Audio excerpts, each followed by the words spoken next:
Hello, and I'm Rosalind Palmer, and welcome to another episode of Monkey Business, the podcast that aims to look behind the thinking of kings and queens of their own particular jungles, people who've tamed their monkey mindset, come through adversity to create success, but the success of life and business. I'm really interested in what makes them tick behind those habits. And I'm absolutely delighted today, and I've just touched base with him earlier because we haven't seen each other for quite some time, to be joined by Ram Gidoomal.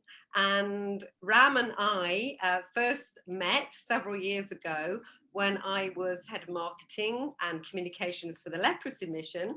And Ram was one of the, was it trustees or? Honorary vice presidents. Honorary vice president. My goodness, Ram, you must need a very big business card. So I'm not going to over introduce you, Ram, because I think during our conversation, it would be lovely to find out more about you. But for anybody listening immediately, please stay tuned, because Ram has currently a portfolio of interests. He chairs a social enterprise, the Cotton Connect, which helps farmers with organic cotton. He's the chair of, is it Allia? Allia Limited. And that helps charities and housing associations. And that you've created raised money of over $1 billion. It's not a billion, it's $1 billion, correct, yeah. Wow. Also a non-executive board member of the Parliamentary and Health Serviceman Ombudsman and other boards in the US and Israel. You're a CBE. And first of all, perhaps you'd like to just introduce yourself and say what you think, Ram, because I can dip in and out of your life and your portfolio. But in terms of maybe pivoting or big changes in your life where your mindset has maybe even made other people go, wow, are we doing that? What would you say about yourself? I'm married, my wife, 3 children and 7 grandchildren. Wow. And family to me has been one of the most important things, pivotal. And every decision I've taken, apart from the fact that I follow Jesus Christ and therefore am someone who will pray to him and seek his guidance and wisdom, it's my wife who I work closely with.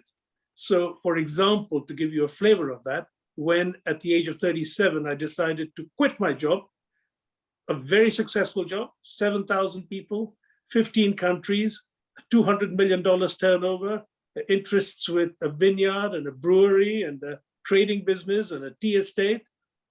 To take a decision to just leave all that was a very, very radical decision, but one I only took as long as my wife and I were of one mind and agreed that it was the right thing to do. So that to me is a very, very important part of me, is family, my wife, and of course, my faith.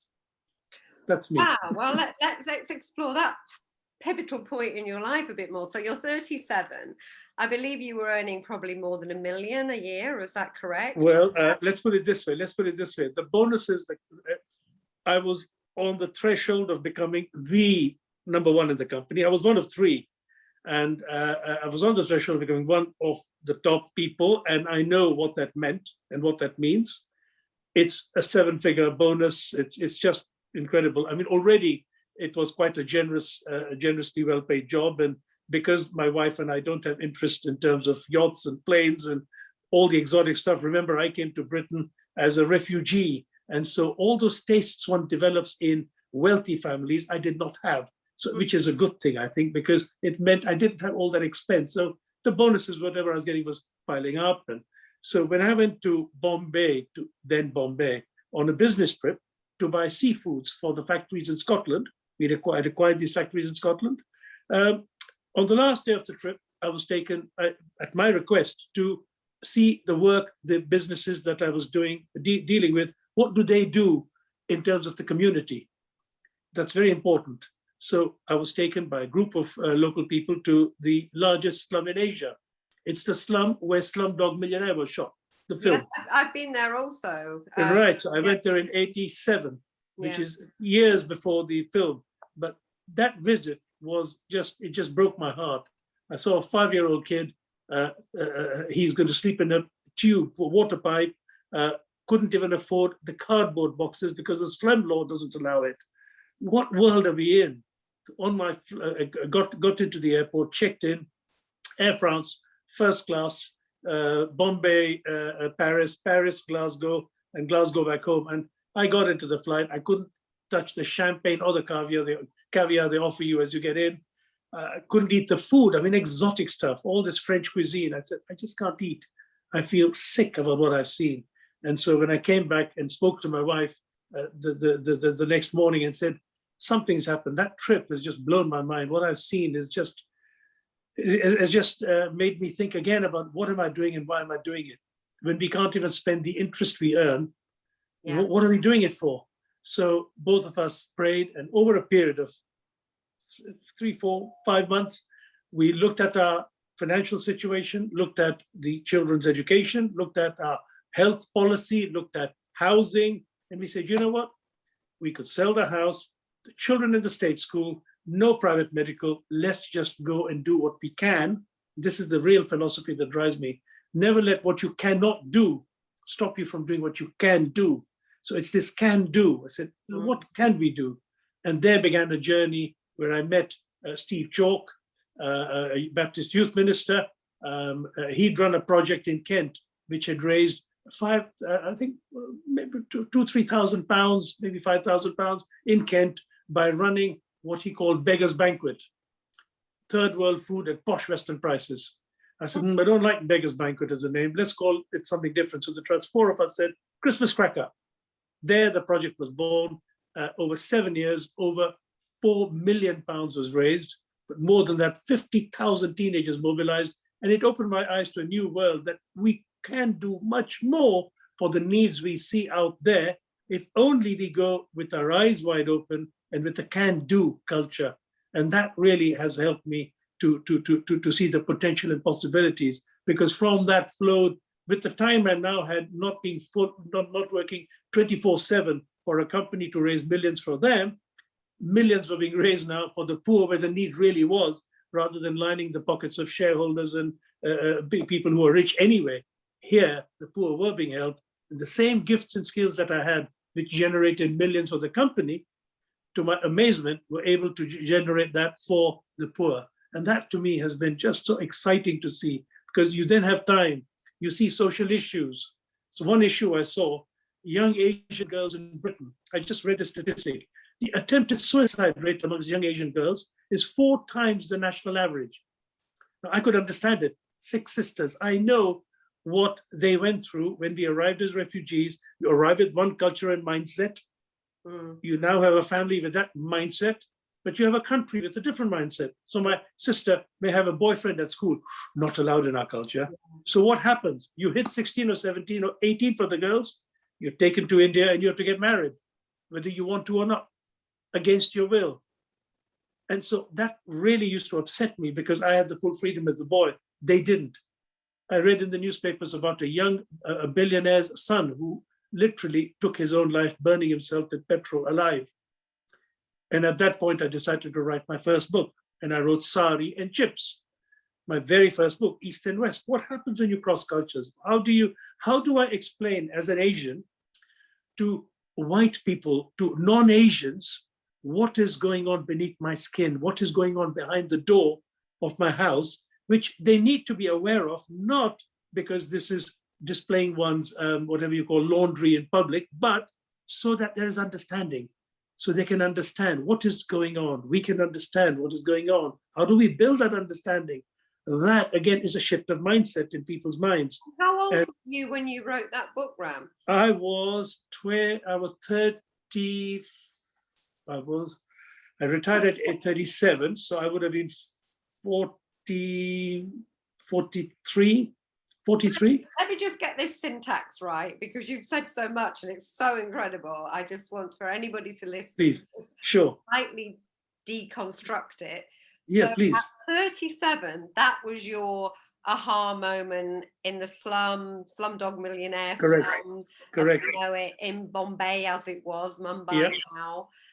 Back on that Air France flight, I'm going to change everything, absolutely worked in partnership with your wife and moved away from those 7-figure sums and the private school and the house to supporting those people, and then creating Christmas Cracker, I think it was.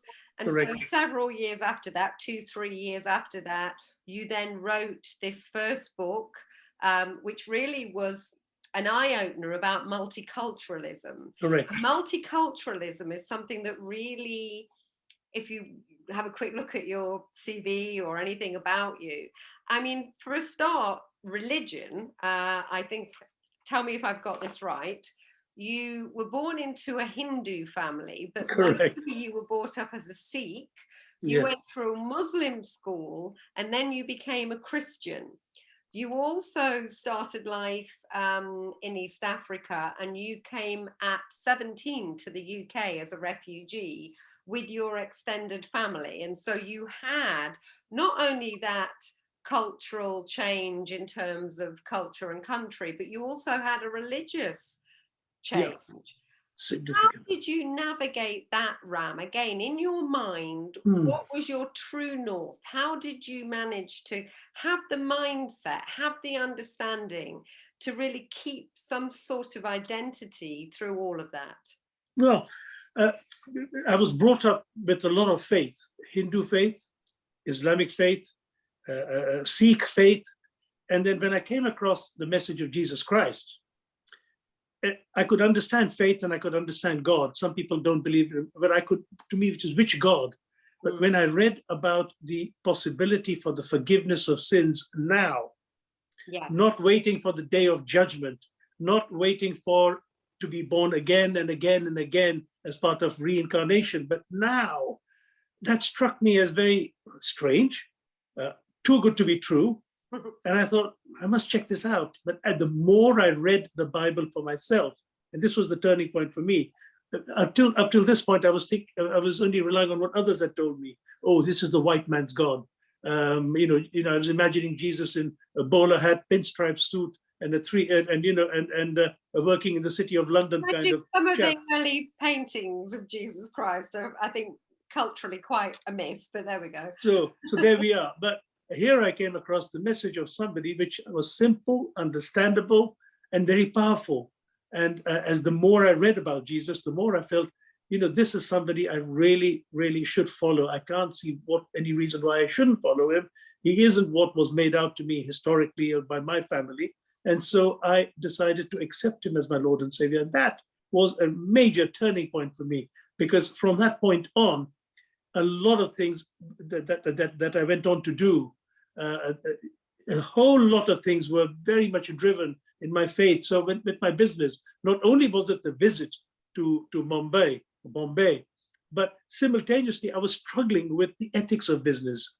Was it right to make, I had a shipment of chicken, frozen chicken, $7 million worth of chicken going to a country in Africa, which on arrival gave the company $21 million.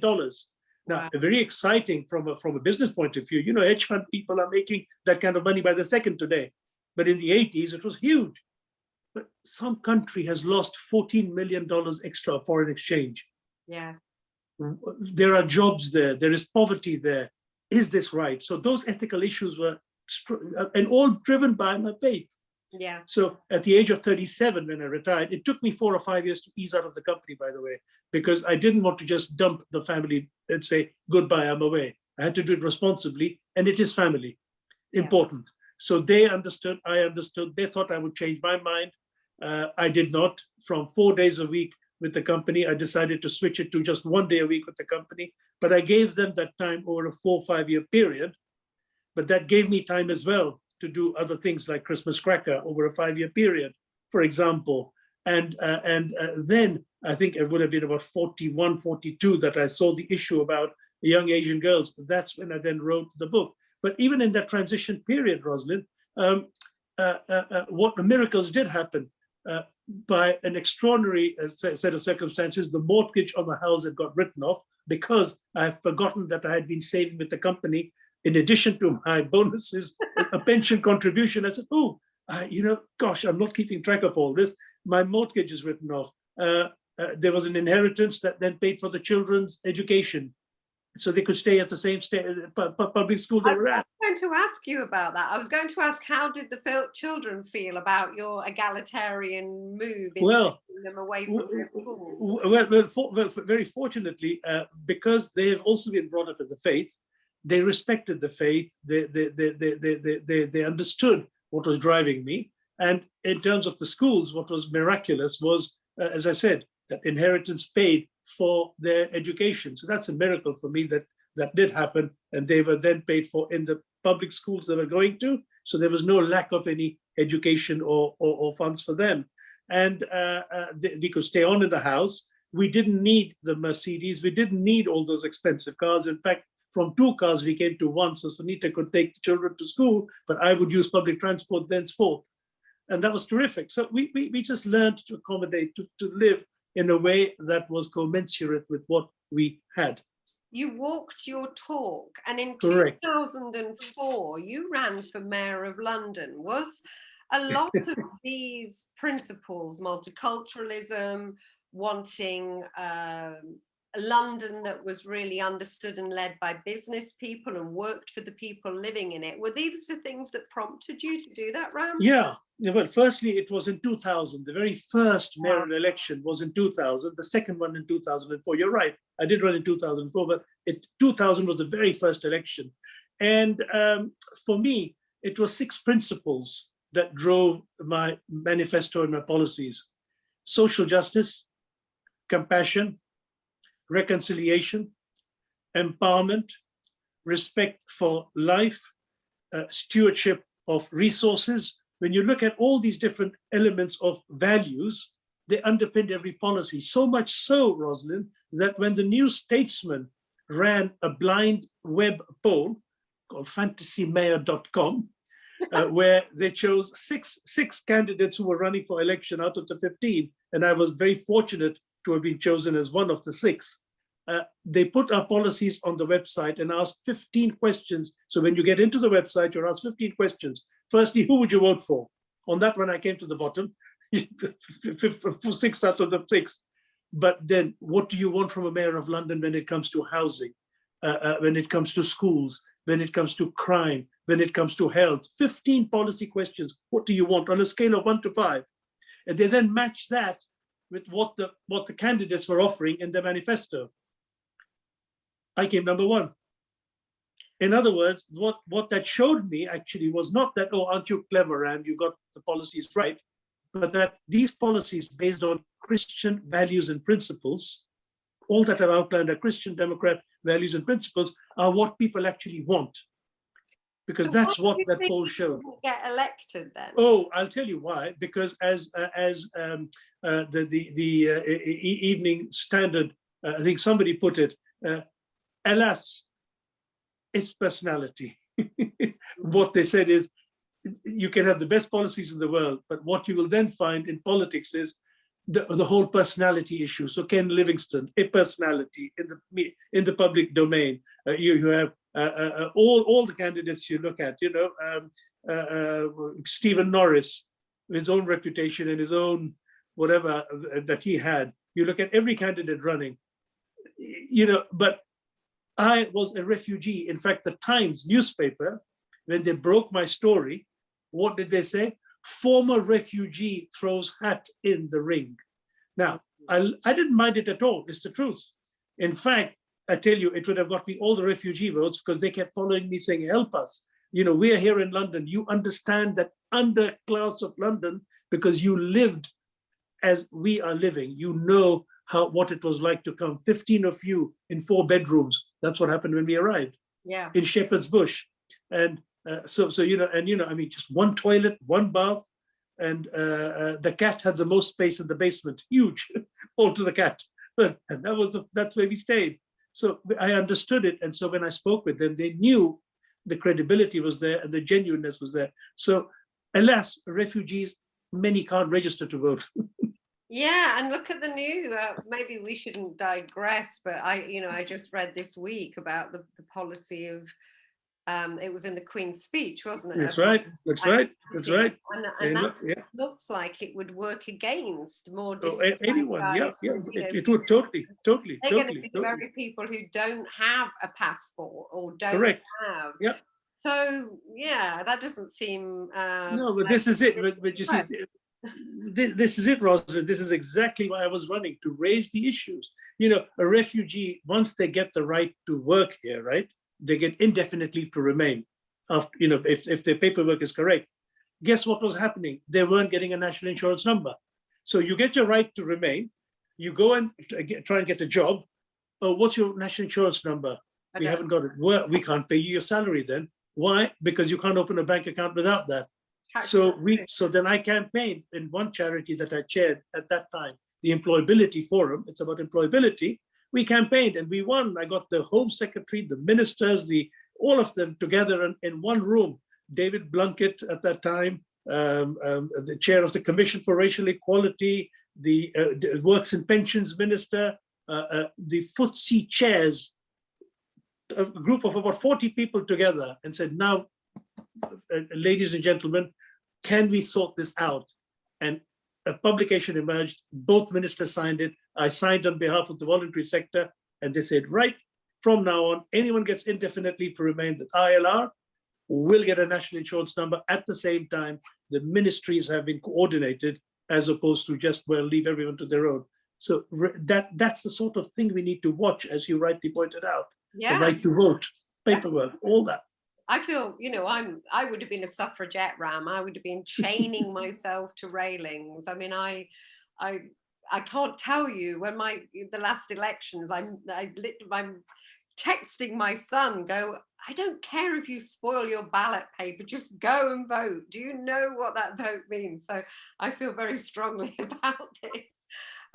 You're a non-executive board member, I'm just reading it so I get it right, of the Parliamentary and Health Service Ombudsman. Now, not necessarily talking about that role in detail, but talking about leading on from what we've just been talking about. Is your mindset that it's better to be inside the tent trying to create the influence, or have you sometimes been outside the tent trying to agitate? What's your view on that? I have both. Yeah. It's both hand, you know. So yes, the Parliamentary and Health Services Ombudsman, or you take Allia Limited, yes, it's a company in the mainstream in one sense, a social enterprise, raised £1 billion because we are in the system. The £1 billion invested is the Scottish government wanted bonds raised for their housing. Who helped them? We did, a government. Banks get involved.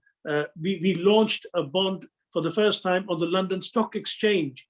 So, you know, you're in, and that helps. And that's where the £1 billion is now coming forward. When we started, people laughed, you can't do this 20 years ago. And it took us about 10 years before we started getting any sizable, significant bonds issued. And now it's just taken off to £1 billion, you know, which is fantastic. But you have to be in and out. And on the out front, you're campaigning. You're really putting your voice out there, saying, make a difference. Don't let this lie as it is. So to give an example, 2 weeks ago, and this is a challenge, you know, one of the challenges was, and this was the most difficult current challenge I faced. Just 2 weeks ago, I got a call from a hospital we help in India, in North India, in Uttar Pradesh, right out in the boonies. And this hospital, we managed to raise for them a part of their budget, but it's for their expenses, okay? Mm-hmm. The director called and said, COVID has hit us. India at the moment is going through one of the worst global crises on COVID. Yeah. And he said, our hospital has been declared a COVID hospital.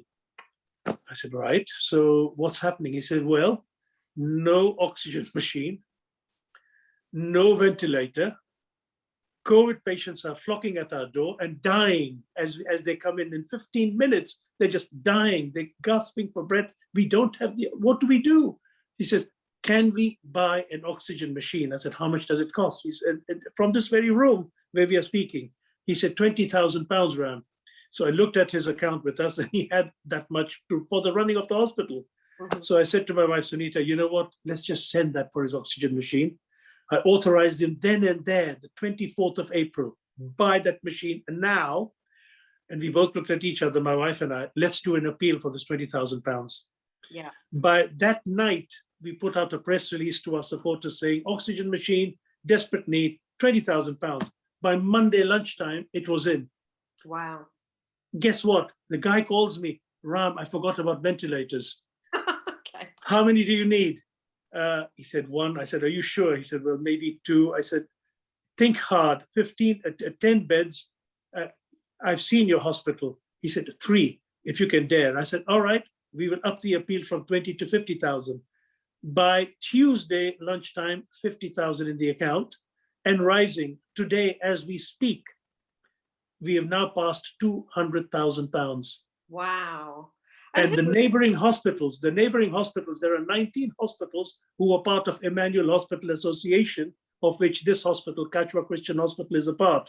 These are all Christian hospitals founded over hundreds of years ago, over whatever decades ago, before independence, by British missions. Mm. And these British missions hospitals are today serving the poorest of the poor, which was the mandate given to them when they were established, that no poor person would be charged anything. And they continue on that principle. They charge the middle class that subsidizes. Oh, absolutely, yeah. We send them an ultrasound machine. We say, charge the proper rate. But for the poorest of the poor, so here the poorest of the poor are dying. So we said, right, and £200,000 has come. The need is million plus. Yeah. And but I'm getting, even before I came on the call, I got a request, send us the appeal detail, forward us the link to your stewardship account. We want to give. It's just amazing to see the response of the British public that is so generous. Really. That's my question. Who is giving this money and how are you getting to them?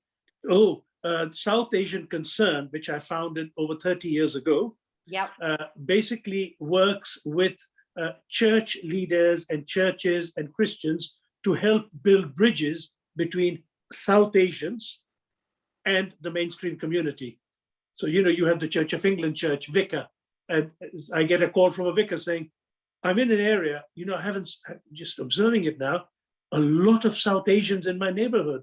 How do I share the gospel with them? How do I share with them what we believe as believers and understand what they believe so we can find a bridge between our communities? And so that's why Sari Egypt was partly about that. Yes. The book I wrote. And then after that, I wrote the book Chapatis for Tea, which was, how do you understand your Hindu neighbor? And then Lions, Princesses, Gurus, how do you understand your Sikh neighbor? So it was about building bridges all the time across cultures. So this over 30 years, a database has been built up of supporters who love the work we do and want to know more and get training and get contacts and connections. Well, it's that database of people who've then gone and told their people. So I'll tell you an interesting fact. When we sent that release out on Saturday, by Saturday midnight, by Monday, we were noticing a lot of money coming from Scotland. Really? We said, yeah, Scotland. We said, we don't have that many supporters in Scotland. Well, there is one supporter who actually worked in the hospital in North India, which we were raising money for. I believe she must have alerted all her network. And honestly, we were getting checks from £5, £10. There was one check of £20,000. There was another one, several of 5,000, 10,000. But a lot of them, 100, 200, 300. And then Stewardship Services, which is a Christian charity that handles money that Christians want to send to missions. I was chairman of that for 3 years, Stewardship Services for 3 years. And I retired. So they called me and said, what can we do to help this cause? I said, look, I don't know what you can do, but I'll tell you what I'm doing. Here's the cause. They said, we'll put it on our website. The next thing I know, 100, 300, 500, their network is beginning to work. And so like that, it's just going out there. And we were overwhelmed. And my poor wife, Sunita, who thought she would have to handle the accounts for £20,000 worth of gifts, is now working every hour given to make sure the money is sent out. And we've already sent over 50% of it out. And by next week, it will all have gone out. Oxygen machine that was ordered should be there in a couple of weeks. The ventilators are flying in from, at least from one of the hospitals from Switzerland. They're going to be there on Tuesday next week. So it's moving. The aid is getting out there and the money is coming in, but as quickly as it comes in, I want it out. It can't stay in the accounts. And so just that is a challenge I faced 2 weeks ago. And it was, again, don't let what you cannot do stop you from doing what you can do. We can send press releases. We can contact our supporter base. We can let them know. Then you leave it to the Lord. If it works, fine. If he got £20,000, we would have been well chuffed. Thank you, Lord. One oxygen machine. Yeah. What do you think? I mean, that's such a fantastic mantra. And I've seen massive shifts. I'm a big fan of the Oscars. I was watching the Oscars this year, although it, interesting. Yes. The whole Black Lives Matter, Me Too. I was interviewed, funnily enough,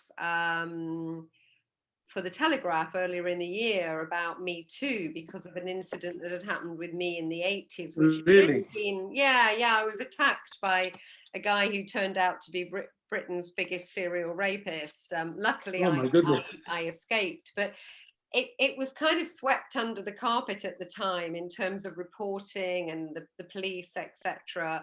And without making massive statements about it, I think as a woman I wasn't really heard, and so I'm clearly very an advocate of. I'm a therapist now. I have to listen to a lot of people who've come through a lot of not being heard, not having their voices heard, not having their needs heard, not having their wants heard. What do you think what can we do, Ram, as a culture, as a society today, with this shift, this groundswell towards better justice and equality? What else do you think we could do? As individuals, all I would say is, and it has to start from the individual. We can talk society, we can talk community. It has to begin with me. So what can I do? And I'm always inspired by this one example, which I heard of a young child, a young boy on the beach. And there he was throwing shellfish back into the sea. As they were coming in as quickly, at the beach, he was throwing them back in. And an older man, my age maybe, passes by him and says, young kid, young boy, what are you doing? Every time you throw those shellfish back in, another million are landing on the beach. Just let it go. He picked one up and he threw it. And he said, it makes all the difference to that one. I love it. It's actually that story, it's told about a starfish. And, correct. And I have a starfish tattoo, Ram. Wow, nice one. And so I have a tattoo. It's a reminder. Yeah, it's a reminder. It's basically saying we can change the world one person at a time, one event at a time, one incident at a time. We got to work on that basis. Totally. I came through cancer 17 years ago and celebrate coming through cancer because I had been living in the Bahamas and I saw starfish every day and I would throw them back in the sea. At my church there, they had that story on the wall as you walked in. And I love it. And so I thought, I'm going to mark the fact that I've come through this and here's my future. And it's made a difference to me and I can make a difference to other people. So I had a tattoo. So you probably didn't know that. That's it. No, I didn't know that. But I love it. And I say it, even when I say people hear it the second time, third time, every time I hear it, it really works on me. I keep thinking, now, what's the one difference today? What's the one thing we can do? And I think all it takes is one at a time. When I gave up that job with the prospect of $1 million bonus, my sister said to me, but surely you could keep that job and tithe your bonus. You'd make a difference with that. And I said to her, I'm reading this book. It's called The Mustard Seed Conspiracy. And in that mustard seed conspiracy, this example was put in by the guy who wrote the book. He said, if every person says they will make £1 of a difference, then 1 million people will make £1 million of a difference. Now, if I could try and see that happening, and interestingly, Christmas Cracker did that, because Christmas Cracker effectively raised nearly 4 to 5 million pounds. Mm-hmm. So that was me, one person, starting to impact one young person, one youth leader, and one at a time across the country, 50,000 young people running these restaurants across the country, Eat Less, Pay More, over 5 years, 7 years. each of them then working with their churches, and each of the churches working with their people, and they're all flocking into these restaurants, spending their £1 or £2, and it's multiplying. So it's one person at a time, one step at a time, and we can't do more than that. And I think that, to me, is a philosophy we need to have. And then working with others, always in partnership, saying, look, I can't do everything, and 1 + 1 in my mathematics makes 11. Okay. You know, and I think that's what we should aim for. Figures, right? You mentioned when we were chatting before we came on air that you'd never managed to get your PhD, but people keep giving you honorary doctorates. So you could be doctor, I believe. Well, how do, I mean, that's a lovely thing. I mean, obviously these things are incredibly moving and flattering. I mean, how do you feel about those? Well, I mean, I got a shock when I got my first letter. It was from Bristol University. And I realized Bristol is one of these Russell Group top universities. And I was suspicious. I didn't believe it. So I actually called a few friends saying, by the way, I've never experienced this before. What does it mean? And they said, oh, Ram, you know, you could be, maybe you made a donation. I said, no, I've given them a penny, nothing. I've just got this. And I then worked out later when I met a few of the professors and things. They said, no, we'd seen the books you'd written. We'd seen that you run for mayor of London and did really well. You got 100,000 votes. You came 4th out of 15 candidates. We even read your book, How Would Jesus Vote? And we read all your other books, Sari and Chips, and another book, The British and How to Deal with Them, which is doing business with Britain's ethnic communities, the dealing as in business. And so they said, we've seen the works you've done and we want to acknowledge it. And that is why you are getting this honorary doctorate. And it was an LLD, you know, Doctor of Laws, which was quite flattering. And so, and the other amusing thing was that was one. And then they come like buses, you know. And then I got run from Southampton, and which was Nottingham Trent, and one from Middlesex, and then my own alumni college, Imperial College, which, you know, just moved me, because I'll tell you, when I came as a refugee, I chose Imperial College. I had never heard of it before, Rosalind, never. I'd not heard of Imperial. But the only place I could afford to go to from the corner shop in Shepherd's Bush was a 5p bus ride on the number 49 bus. And that's where it took me to Imperial, yeah. So I decided that's where I would go when I applied, and I got it. And when my first day, I saw all these professors, distinguished Lord Penny and all that. And I could see FIC, Fellowship of, I said, oh boy, how did they get that? These are amazing people, extraordinary. And there I was given a fellowship of Imperial College. And I thought, this is so amazing. And then invited to a conference to speak in Dresden, Germany. And the German organizer of the conference sent me an email, and he signed it, you know, Dr. Gerard. And I thought, Dr. Gerard, that's interesting.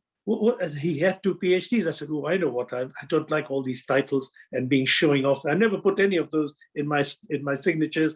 Lots of people put the whole lot of list of titles. I never do that. So I then sent him a nice email back saying, dear Dr. Gerard, dear Dr. Gerard, signed, Dr. Ram Gidoomal. Things changed after that. You put CBE after it as well. Oh, that was on my signature too, which of course, I got him to see, look, we can all have titles. Let's deal as human beings, one with another. We are equal. There is no difference between us. Do you know, very quickly, because I'm going to ask you my penultimate question, but in the 80s, when people got quite pretentious about their business cards, you know, and you'd go, and I was in London in the 80s and the 90s, and somebody gave me this business card, and I was looking at it, and it was like, and then it said TTMAR. So I'm looking at it, I'm trying to work it out. The whatever. And in the end, I said, what does that mean? And he said, take the money and run. I love it. That's a great title. That is a nice title to have. On his business card. And he said, you're the first person who's ever actually asked me. I love it. I'm going to use that, Rosalind. So you can add that as well, Ram. It's my gift. I think we will. Yeah. It's my gift to you today. My gift to you today. So what question would you ask yourself that maybe I haven't asked you, which would help just before we end, anybody listening, to understand this incredible journey, your life and your mindset, is there something that you'd like to ask yourself, Ram? You mean a question to myself that Yes. that really would gosh, that's a very, very tough question, Rosalind. I've been thinking about that sort of question, and what question would I ask myself? I suppose, the bottom line question anyone should be asked at any time to really challenge themselves is, what would you give your life for? What would you give your life for? And that, I think, is big. Well, I look at the Lord Jesus and say, he gave his life for me. If he gave his life for me, what am I then prepared to do in response to what he has done for me? And there is only one answer that I have been able to give to that question is that, what do I do? And that is to do whatever I do will be a response of his love to me, and therefore an act of my love towards him. Do what you do as an act of love for one who gave himself for you. So to me, and the reason I say this is, I come from a Hindu family, Hindu background. Very often the philosophy is the principle of karma. You do what you do to earn karma. Yeah. Well, in following Christ, there is no question of earning any karma. You cannot pay for the salvation that Christ offers. You can't buy it. It's not for sale. So therefore, accept it as a gift. And now you do what you do as an act of love, in response to what he has done for me. So to me, that really answers my question, which I've asked, which is, what would you give your life for? It is now giving my life for the Lord as an act of love for what he has done for me. I'm not earning any brownie points. I'm not earning any karmic debt here to pay for any karma. It's saying, thank you, Lord. Thank you, Lord. Thank you, Lord. And that is why I do what I do, as an act of gratitude and thanks to the Lord who loved me and gave himself for me. And if anybody would like to, because they've been inspired whilst listening to you, to donate certainly to your fundraising for India or any of the other charities that you're involved with, Ram, how would they get further details about that?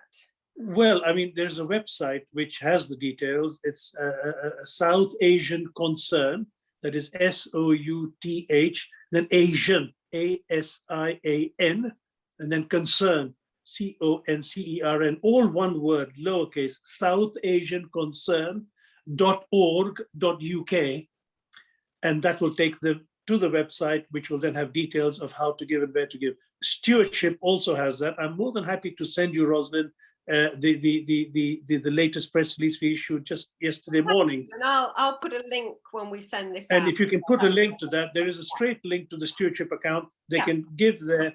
And what we are saying very, very clearly on all this is that no admin fee is being taken for the transfer of these funds. Right. So all the admin that is being put in is being done as a gift from South Asian Concern to the work that needs to be done. Well, I think we could talk all day, but I know people listening probably have to go and do things as well. It's been an absolute pleasure. I know I'm going to have you as a guest again because you don't really retire, do you? And everything No. going forward. And I've loved our conversation. I'm honoured to have had you here today. Thank you so much, Ram. Thank you, Rosalind. You're welcome. Thank you, Rosalind. And it's been a joy reconnecting with you and having this conversation. Thank you for that.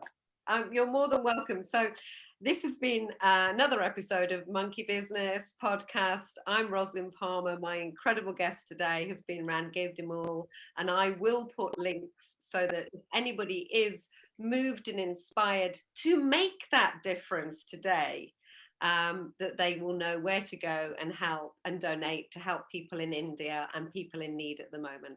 So thank you very much, Ram. And I'm Rosalind Business. I'm Rosalind Palmer, even signing off. But you mean business. I know. Who am I? I'm Rosalind Palmer signing off from Monkey Business for another week. Thanks very much.